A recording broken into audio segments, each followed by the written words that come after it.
Jo, komu se vám to líbí, tady ten systém a chcete si dost zahrát, tak 5. dubna a pak už budeme hrát venku. Pravděpodobně ty naše turnaje na Moravské Sláví nebo v Lužánkách. Takže vyhlášení výsledků. Byly 2 výkonnostní kategorie, kategorie A, kategorie B, tak v tom Bčku, já nebudu hlásit všechny výsledky, ale celou vítězství na 5. místě vyhrál Koláček mladší. Ty už odjeli oba dva, otec se synem. A ve finále té kategorie B na 3. místě skončil Michal Černý.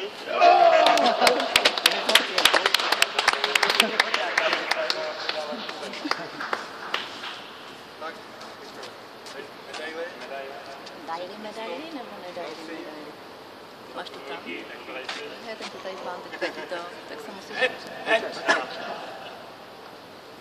Vidíš ho tam? Jo, ježiš. Na místě Martina Sachinidu.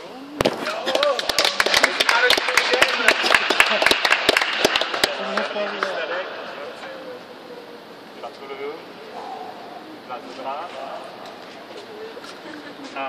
1. místě, já si ještě se omlouvám, ale tady jsou jenom příjmy, já ještě vás neznám, tady vás jménem? Tak Jirka Trojan.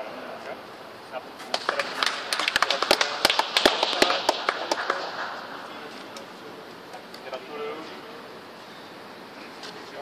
Já pojedu dál a pak uděláme si společnou figuru. V kategorii A, to znamená, to byli ty nejlepší hráči. Cenu útěchy vyhrál Radovan Houček a cenu útěchy... Gratuluju. Na 3. místě Marek Mojak.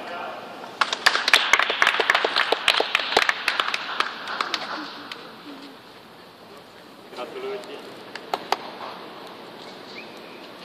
Na 2. místě, to už bylo to nádherné finále, Igor Lafant. Ano!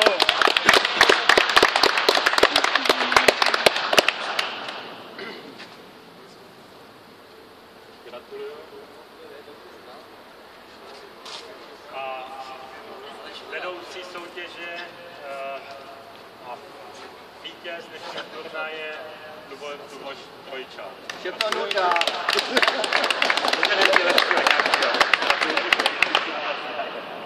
Vytar chtěla změnit. Museli hrát. Gratuluju ještě jednou.